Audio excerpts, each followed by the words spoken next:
Greetings all, this is Hairy Nick, back again to talk about the X-Wing meta. Last weekend, as in the weekend that was just over a week ago, we had the Australian Nationals here in New South Wales, Australia. Once again, I just want to remind you guys, I actually attended the event. A huge thank you to Onyx Squadron for putting it on. You guys did a fantastic job. It was really cool to actually go along to one of these nationals that I actually talk about. I wasn't able to go to the one last year because it clashed with PAX here in Melbourne, so unfortunately that didn't quite work out. But I do love nationals. I do try to make it every single year to the Australian one because frankly, it is utterly awesome. If any of you guys watching this video play X-Wing and are sort of on the fence about attending these events, I strongly urge you to do them. Even if you do really badly, it is a lot of fun. It is a great learning experience. But enough about that. Let's talk about the top 16 results from this particular tournament. First of all, the faction breakdown. We had 4 Rebel lists, 5 Scum, and 7 Empire.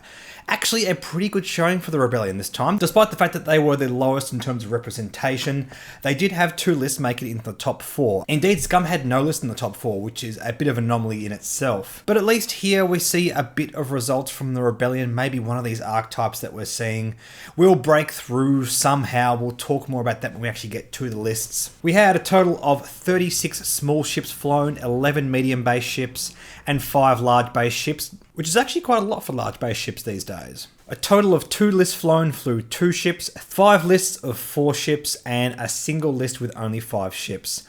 This pretty much makes sense. We're seeing a lot of 3-ship builds, mainly on the Scum and the Empire, your Whisper Redline +1 or the Boba Fett +2 kind of archetypes. Even a lot of these 4-ship builds use a lot of those same pilots, just squeezing out one more pilot. The only real anomalies here is a couple of the 2-ship builds and one of the 5-ship builds. We had sort of a quasi-swarm going on here and a couple of weird little 2-ship builds. I'll make special mention of those when we go through the list themselves. And as for the ships being flown, we had 9 TIE Phantoms. Not all Whisper this time, we had some generics in this one. 6 T-75 X-Wings, a few Lukes and a few Wedges. 5 of the Lambda class shuttle, Hawk and the Fire Spray with Boba Fett. 3s of the TIE Fighter, TIE Bomber and 4 LOM in the G1A Starfighter. 2s all of Suntafel and his TIE Interceptor. TIE Strikers, Unka Plutt in the Quad Jumper. AP5 in the Sheathipede, and only 1 Redline. Dash Render in the YT-2400, a Siege to Ketu in the K-Wing, Guri in the Star Viper, Major Vermeil in the TIE Reaper, and L337 in the Scum Escape Craft for the Falcon. And indeed, as Scum did not make the top 4, we will start with them with the list breakdowns. We had a couple of the Boba Paylob 4-LOM lists. I've spoken about these already.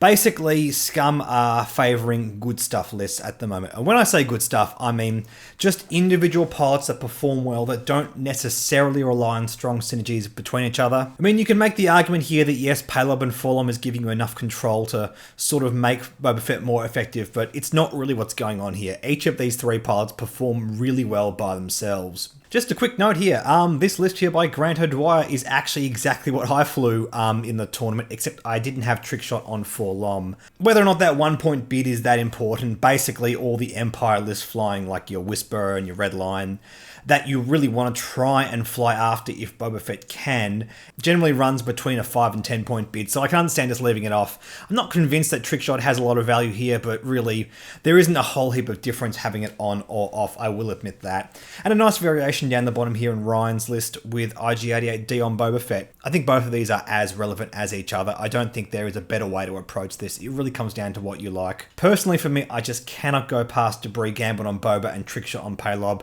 I just find those talents to be too high valued. Moving on to some more Boba Fett plus extra stuff, we have a list here with Boba, Paylob, Unkar, and L3.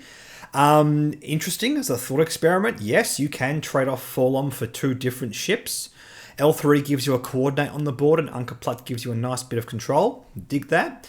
Also, Boba, 4-LOM, and Unka Plutt if we put a fatter build onto Boba Fett and 4-LOM. It's very, very interesting. The main differences here is Boba Fett has Perceptive Copilot for 10 points, and 4-LOM has 000 Advanced Sensors, Debris Gambit, and Mist Hunter. Usually it's only a couple of those things.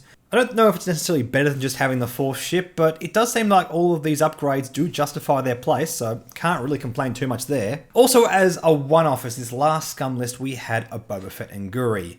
And I find this list very, very curious, because it is just occasionally making it into top 16s. We're also seeing the occasional 2 of small base ships on the Empire, like your Vaders, your Rex Labrath, or your 2 defenders, that kind of stuff. Basically, what's going on here is we're flying a list that is really soft to variants, but really beneficial to those who like to fly aces. I had a chance to fly against Vader Rexler during the tournament, and I find it doesn't really fly anything like the typical scum list that I like to fly with Boba, Palob, and Forlom. You really do have to plan everything out a bit better. You really have to sort of arc dodge and do all that kind of stuff. Boba and Guri are initiative match at initiative 5, which is a very relevant initiative right now with all the other Bobas and Whispers and Red Lines flying around. We have a 12-point bid. Yes, very important in these lists. You need to be able to make sure you fly after Whisper, otherwise you're going to be in a heap of trouble. And some just good value builds across the board here. The only criticism I have here is I'd like to see Debris Gambit on Boba Fett, but Seismic Charges is cool as well, gives you a nice bit of control. Maybe that's just what you need in this kind of build. Guri is very expensive with Lone Wolf, Advanced Sensors, Electronic Baffle, Virago, and Afterburners. But basically, if you're running her as a 2-ship build, you do have to stack on all the insurance you possibly can. And hey, it made it into a top 16, so look, if you fly it right, you can make these things work for you. Well done for Lachlan for doing so well with this. Excellent job, mate. Let's move over to the Rebellion with their list. We had a couple of Wedge Luke plus stuff in various support roles.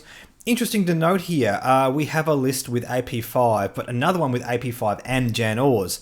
The way we've achieved that is we've cut a lot of the stuff off Luke and Wedge to get that extra ship on the board. And while it does seem to hamper their builds quite a lot, Jan Ors is no joke. You can get a lot of extra firepower out of your ships.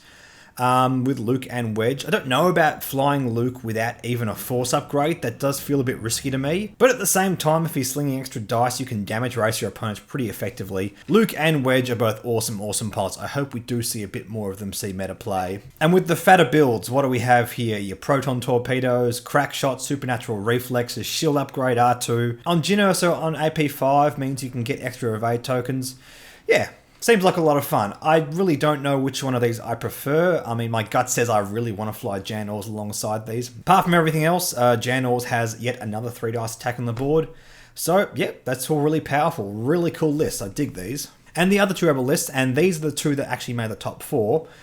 We have Wedge, Garvin, and a Siege to Ketu. This is really cool. This is more a straight down the line Jankyard build, which we're not seeing a whole heap of in terms of meta play. So it's cool to see one of these make a top 16. I really like the interaction between Garvin Drays and a Siege. Being able to take a Siege's token and then pass a Siege another token with Garvin Drays is very weird. Also, Swarm Tactics on both of our X-Wings means we can pass off Initiative 6 to all 3 ships. That's a nice little interaction, I don't mind that. Plus barrage rockets and proton bombs and all this kind of stuff. There's no junk here, it's just all solid down the line builds. Very curious to see whether a Siege can actually do something in terms of meta play. He has been costed quite aggressively, so if we are going to see K-Wings, I'm not surprised to see him. I'm just surprised we're seeing K-Wings at all. See what happens with that. Alright, this list here by Akhtar Khan. This is really interesting. It's a bit exploitative of a certain interaction with 2 cards. I'll explain that in a second. We have Dash Render and Rourke Garnett. Dash has Trick Shot, Han Solo, Perceptive Copilot, and Outrider. Rourke has Squad Leader, Tactical Officer, and Moldy Crow. Basically, what's going on here is we have the interaction between Rourke Garnett and Han Solo, allowing you to shoot at the same arc twice at Initiative 7 with Dash Render. And I remember at the tournament having a chat with a few guys about this.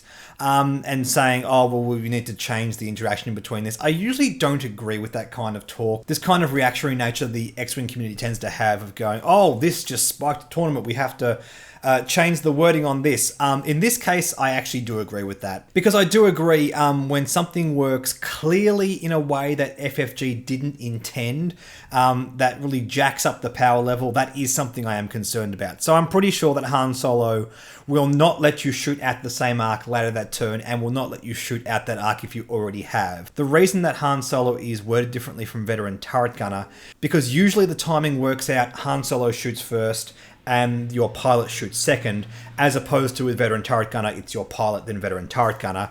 But Rourke Garnett gets around that. Rourke Garnett can allow you to shoot first, and then Han Solo can shoot second. And Han Solo should never shoot second. So yeah, I'm pretty sure that that's going to change in the next FAQ. But apart from that, we have this awesome action economy.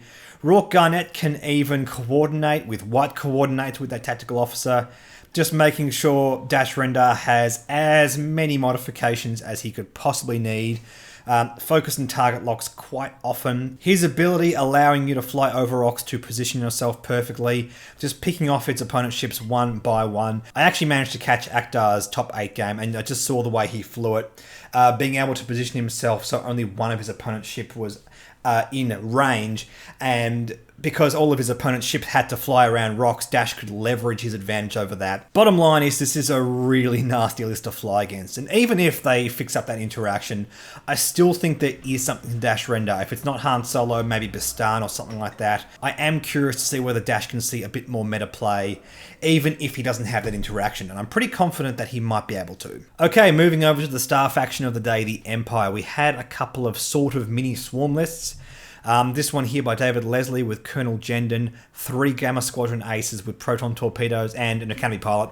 Academy Pilot's a very interesting ship, actually. Just for 23 points, you have a really nasty blocker, especially when you have bombers with proton torpedoes. Honestly, if I was facing off against this, I would probably want to get rid of that Academy Pilot, but I also feel like it would be bad for me not to sort of focus fire those bombers first. And because of that, the person flying the Academy Pilot could have a lot of extra potency in the way it blocks. Also, Jendon with Sloane. I'm very glad to see Admiral Sloane making it into lists. As I was saying before 2nd edition came out, one of the things that FFG were really trying to push on the Empire were these sort of commander type crew cards that give you massive support across all of your ships. And Admiral Sloane seems to be one of those things that are actually succeeding. We also had the 4 Sigma Squadron Ace with Duke list make it in the top 16. This is cool, really punishes lists that don't fly, you know, Redline and Whisper and all that kind of stuff, like the list right above it right here. Would do quite nicely against all those Initiative 3s. Quite brutal, love it, love it, love it. We had a few more of these Empire lists, all flown with Whispers. As I said, we had a lot of TIE Phantoms in this tournament. Whisper Duchess, Omicron Group Pilot, and Wampa, Whisper Sunterfell, Captain Kargi, Whisper Major Vermeil, Captain Kargi, all sort of ace-ish lists with support roles. We actually had a Palp Ace list make it in with Suntir and Whisper, that's cool. And the other 2 shuttles were carrying Admiral Sloane, so we're actually seeing a bit of variation with this archetype. In 1st edition, it was just all Palp, despite FFG designing things like General Hux and all the other major support roles they gave the Empire. It's cool to see a bit more variation in these lists. Speaking of which, let's move on to the runner-up, because this was actually very similar to one of those. This is another Sloane Swarm-ish kind of build, with Whisper, Pure Sabak, Captain Kargi, and an Academy Pilot, by Mr. Tom Harper, aka the Birthday Boy. So yeah, Whisper, Duke, Vader, I do not need to speak about this. We know how powerful this is. It's flown in every other Empire list at the moment. Pure Sabak punishes you if you ignore him, so it's an interesting include here. I think if I were flying against this, that would be my clear first target. But with that knowledge in mind, the person flying this can sort of counterfly that, present like Whisper and the Academy Pilot first. That's cool. Also, Kargi with Admiral Sloane is really, really cool. Being able to take all of your opponent's target locks, punishing your opponent for destroying your ships. Nicely alongside that Academy Pilot. Actually, during the final, there was an interesting interplay because Tom's opponent did not want to destroy the Academy Pilot so they wouldn't stress out his ships, which would have been very relevant in that point of the game, which is really, really relevant. It cannot be overstated how powerful a card that changes your opponent's behavior is. Speaking of which, let's go on to the winner, Mr. Travis Foss with Whisper, Redline, and Sunterfell, with a 15-point bid no less. Everything's pretty straightforward down the line. It's interesting with such a large bid, we haven't put any bombs onto Redline. Even like seismic charges could fit in here pretty well, and you'd still have a 10+ point bid. But I think ultimately what's going on here is Travis just wanted to make sure that nobody outbid him. And when you're flying Sunterfell and trying to get as much value out of him as possible, that's very, very important. It's going to mean those wedge matchups are much, much better for you. Your Vader matchups, your other Suntir matchups. You always get to fly last and give yourself as much flexibility on Suntir as possible. Plus it means you get to have a more focused game strategy. There's no bombs, there's no auto damaging like that. You're basically just making sure you shoot your opponent more than they shoot you, which fundamentally is the most important thing when playing X-Wing games. I've always said that about the game. Redline is an interesting ship because we've seen it see meta play basically from day dot with 2nd edition. This advanced sensor proton torpedoes build just by themselves I think is very, very interesting. And it also seems to be emerging as the premier build for Redline. Being able to use advanced sensors alongside his already excellent action economy. The interaction does work here. Redline says you can acquire a lock. It doesn't say you execute a target lock action, so you can still advance sensors to do whatever action you want, then acquire another lock. Alongside the boost, the barrel roll, reload, target lock focus, all this kind of stuff. Redline is very, very versatile. He has had a serious upgrade in 1st edition. And I think the fact that he's performed well with so many different builds is an indication that he's probably going to get a points increase soon. But nevertheless, it is not surprising to see him flown by the top tier players. He is just that versatile and will clearly give you a huge advantage if you're an excellent pilot. Just like Travis Foss. Anyway, guys, that is the top 16 results from the Australian Nationals for 2018. I just want to make a quick announcement. Here in Australia, we just announced next year we're getting our first Systems Open, which I'm so excited for. That'll be in New South Wales, just outside of Sydney, next year in September. Once I get all the event details for that, I'll post that on my Facebook. I hope to see all you Australians there. It cannot be overstated how important it is for us that we finally got this. Thank you so much to everyone in the Australian community who has pushed for this. Thank you for FFG for giving us the kit to do this. We will not let you down. Anyway, guys, in the meantime, thank you so much for watching. Do not forget to like and subscribe. Like me on Facebook, follow me on Twitter and Reddit. Please consider supporting my Patreon. Thank you so much to all of my existing patrons. I'll catch you guys in the next video.